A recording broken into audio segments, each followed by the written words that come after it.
हरे कृष्ण राधे राधे। दोस्तों, चैत्र मास के कृष्ण पक्ष की सप्तमी या फिर अष्टमी तिथि को माता शीतला का पूजन किया जाता है। होली के ठीक बाद पड़ने वाले पहले सोमवार या फिर गुरुवार को भी ये पूजन किया जाता है। इसे महिलाएं अपने संतान के उत्तम स्वास्थ्य के लिए, उत्तम भविष्य के लिए माता शीतला से प्रार्थना करती हैं कि उनके घर में किसी भी प्रकार का कोई भी रोग शोक ना आए और घर में सुख समृद्धि बनी रहे। इसीलिए माता शीतला का पूजन किया जाता है। क्योंकि इसमें माता को बासी भोजन का भोग लगाया जाता है, इसलिए इसे बासोड़ा भी कहा जाता है। तो आज की इस वीडियो में घर पर किस प्रकार से सरल विधि से आप शीतला माता का पूजन कर सकते हैं, वो आज की इस वीडियो में मैं आपको बताने वाली हूँ। तो एक चौकी लगा लें, उसके ऊपर पीला या लाल वस्त्र बिछा लें और उसके ऊपर माता शीतला की कोई फोटो या प्रतिमा आप रखें और माता को जल समर्पित करेंगे। जल आपको मिट्टी के पात्र में ही माँ को समर्पित करना चाहिए, क्योंकि मिट्टी ठंडी मानी जाती है और उसमें जल भी एकदम शीतल रहता है। और जल के अंदर आप थोड़ा सा मक्खन डाल लें। मक्खन आपके पास नहीं है तो मलाई डाल सकते हैं। मलाई भी नहीं उपलब्ध है तो आप देसी घी की कुछ बूंदे डाल करके माँ को जल अर्पित करें। इस प्रकार से देखिए, वैसे तो इस जल से माता को नहलाया जाता है, हम यहाँ पर उनका स्नान नहीं करवा पाएंगे, इसलिए हम सांकेतिक स्नान पुष्प से यानी कि फूल से हम माता को इस प्रकार से छींटे दे करके स्नान करा देंगे। और ये जो जल का पात्र है, इसे हम माता के पास रख देंगे। उसके बाद में जो भी फूल आपके पास उपलब्ध हो, उससे आप माँ को इस प्रकार से सजा दें। और दोस्तों, ये जो पूजन है ये सुबह सुबह किया जाता है, अर्ली मॉर्निंग किया जाता है। सूर्योदय से पहले करना बेहद शुभ रहता है, क्योंकि कहते हैं कि सूर्य की किरणें पड़ने से पहले ये पूजन कर लेना चाहिए। तो सुबह सुबह स्नान आदि से निवृत्त होकर, शुद्ध होकर के, और आज के दिन ध्यान रखिए आपको बाल नहीं धोने हैं, घर में झाड़ू पोछा भी नहीं करना है। पहले दिन ही आप घर की साफ सफाई करके इस पूजन को करें। और बस शुद्धिकरण के लिए आप जल का छींटा दे सकते हैं इस स्थान पर। पुष्प हमने अर्पित कर दिए हैं और उसके बाद में आप माता रानी का इस प्रकार से पूजन करें। पूर्व, उत्तर पूर्व या उत्तर दिशा की ओर मुख करके, केवल दक्षिण दिशा की ओर मुख नहीं करना है। अब यहाँ पर ठंडा धूप दीप हम अर्पित करेंगे माँ को। ठंडे का अर्थ होता है प्रज्वलित नहीं करेंगे। आटे का हमने दीपक बनाया है और घी का, और एक धूप अर्पित कर दिया है। यहाँ पर आप चाहे तो मिट्टी का कोरा दीपक भी माँ को अर्पित कर सकते हैं। और देखिए, थोड़ी सी हल्दी आप घोल लें। माता को हल्दी का ही तिलक किया जाता है, क्योंकि हल्दी का प्रयोग शीतला माता के पूजन में बहुत ही ज्यादा विशेष माना जाता है। यहाँ पर रोली का प्रयोग नहीं किया जाता, क्योंकि रोली को गर्म माना जाता है। तो माता को हमें आज के दिन शीतल चीजें ही अर्पित करनी चाहिए। उसके बाद माता को हमने देखिए हल्दी से तिलक किया है। माता का जो कलश है उसको भी हम तिलक करेंगे। माँ के हाथ में जो झाड़ू है उसको भी तिलक करेंगे। माता का वाहन जो गर्दभ है, गदा है, उसको भी हम तिलक करेंगे। माता के चरणों पर तिलक करेंगे। और इसके बाद में जो हमने माता के पास में कलश भर के रखा, उसके ऊपर हम स्वास्तिक बनाएंगे। स्वास्तिक गणेश जी का प्रतिरूप होता है। तो जब हम ये पूजन स्टार्ट करते हैं तो गणेश जी का ध्यान करेंगे, भैरव बाबा का ध्यान करेंगे और हनुमान जी का ध्यान करेंगे, क्योंकि माता शीतला के पूजन में इनका भी पूजन किया जाता है। और इसके बाद में यदि आपने बड़कुल्ले की माला निकाली है होली वाले दिन, एक या दो, वो माँ को अर्पित करें। अगर आपके पास बड़कुल्ले की माला नहीं है तो बिना इसके भी आप इस पूजन को कर सकते हैं। नहीं तो आप मार्केट से भी ला सकते हैं। छोटी सी माला आप ले आए 5 बड़कुल्ले की। इस प्रकार से माँ को बड़कुल्ले की माला भी चढ़ा देंगे। जब आप इस पूजन को करें तो आप अपने बच्चों को अपने पास अवश्य रूप से बिठाएं, बहुत ही शुभ रहता है। और माता रानी का आशीर्वाद उन्हें अवश्य रूप से दिलवाएं।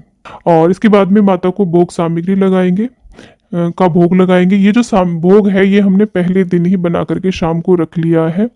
और मीठे गुड़ के चावल हैं ये, और दही, ये विशेष रूप से भोग लगाया जाता है। इसके अलावा आप कितने भी पकवान बना सकते हैं। शुद्ध सात्विक हमें पकवान बनाने हैं। आप मीठे पुए बना सकते हैं, चीले बना सकते हैं, पूड़ी, कच्ची पक्की रोटी बना सकते हैं। और यहाँ पर आप दाल जरूर भिगो लें। मूंग, यहाँ पर हमने मूंग और चने भिगोए। आप 5 तरह की दाल या मोट की दाल भिगो सकते हैं। और उसके बाद में बाजरे का और बिनोले को भी माँ को अर्पित किए जाते हैं। हल्दी अर्पित की जाती है। और यहाँ पर देखिए कुछ हमने आटे की छोटी छोटी निम्बोलियाँ बनाई है। यहाँ पर आप आटे की लोई बना करके भी माँ को अर्पित कर सकते हैं। तो ये बस आज मैं सिंपल साधारण तरीके से पूजन आपको बता रही हूँ। तो बहुत ही कम सामग्री का ये पूजन है। और इसके बाद में हम वस्त्र रूपी कलावा अर्पित कर देंगे। यहाँ पर आप माँ को श्रृंगार की सामग्री भी भेंट कर सकते हैं। माँ को चुनरी उड़ा सकते हैं। इसके बाद में हम माता से प्रार्थना करेंगे अपने संतान के उत्तम जीवन के लिए, उत्तम स्वास्थ्य के लिए, कि किसी भी प्रकार की कोई भी इन्फेक्शनल डिजीज जो भी इस मौसम में दाह ज्वर, पीत ज्वर, फोड़े, फुंसी, चेचक आदि निकलते बोलते हैं, उन सभी से हमारी संतानों की रक्षा हो, इसके लिए माता से प्रार्थना करेंगे और क्षमा याचना भी करेंगे, क्योंकि शीतला माता के पूजन में स्वच्छता का विशेष रूप से ध्यान रखना पड़ता है। उसके बाद में कुछ दक्षिणा रख करके ये जो जितनी भी भोग सामग्री है, इसे आप कुम्हारन को दान कर दें। जो भी आपने चढ़ाई है, श्रृंगार की सामग्री है या फिर ये कलश है, सब कुछ आप माँ को दान कर दें। और ये बड़कुल्ले की माला, ये सारी सामग्री कुम्हारन को दान दे सकते हैं। इसके अलावा आप चाहें तो हरिजन, जो सफाई कर्मी होते हैं, हरिजन होते हैं, उनको भी आप दान अवश्य रूप से करें आज के दिन। गौ माता को और कुत्ते के लिए आप जरूर भोजन निकालें, उन्हें भोजन खिलाएं। और माता का जो वाहन है गर्दम, गधे को चारा अवश्य रूप से डालें। और यहाँ पर बैठ करके हमें बांसुरी की कथा अवश्य रूप से सुननी चाहिए, पढ़नी चाहिए। और इसके बाद में आप नीम की पत्तियां भी माँ को अर्पित करें। यहाँ पर झाड़ू का और सूप का भी आपको पूजन अवश्य रूप से करना चाहिए। और ये जो कलश हमने जल का माता के पास भर के रखा है, इसका छींटा पूरे घर में हमें देना होता है, बाथरूम को छोड़ करके। और जो जल बचता है उसको सभी परिवार के सदस्य अपनी आंखों पे लगाते हैं, तो बहुत ही ज़्यादा शुभ रहता है, घर में स्वस्थता आती है। और अगर आपको पीरियड आदि हो रहा है तो आपको ये पूजन स्वयं बिल्कुल नहीं करना है, आप अपनी जगह पर किसी अन्य से भी ये पूजन करा सकते हैं। मजबूरी में जेंट्स भी इस पूजन को आपकी जगह पर कर सकते हैं। तो मुख्य रूप से वैसे ये महिलाओं का ही त्योहार है। और इस प्रकार से जो दान देने योग्य सामग्री है, सब कुछ हम दान कर देंगे। मेन रूप से इसका जो दान है वो कुम्हारन को किया जाता है। और आप इस दिन हरिजन को भी जरूर दान करें। तो इस प्रकार से शीतला सप्तमी का आपको व्रत पूजन करना है। आदरणीय बंधुओं, माताओं व मेरी प्यारी बहनों, राधे राधे। आपका हमारे इस YouTube चैनल पर बहुत बहुत स्वागत है। बंधुओं, आज हम इस वीडियो में शीतला सप्तमी की कथा सुनेंगे, जिसे सुनने सुनाने से माँ शीतला की कृपा परिवार पर सदैव बनी रहती है। सार एक समय की बात है, एक गांव में एक बुढ़िया माई अपने बेटों व बहुओं के साथ रहती थी। चैत्र कृष्ण पक्ष की सप्तमी से एक दिन पहले सास ने अपनी बहुओं से कहा, कल शीतला माता की सप्तमी है, इसलिए आज भोजन बनाकर कल माँ की पूजा कर भोग लगाकर हम सारा दिन वही भोजन खाएंगे। बहुओं ने सास की बात सुनकर हाँ कर दी, लेकिन वह सोचने लगी कि हमारे बच्चे अभी छोटे हैं, अगर हम सारा दिन ठंडा भोजन करेंगी तो हमारे बच्चे हमारा दूध पीने से बीमार हो जाएंगे।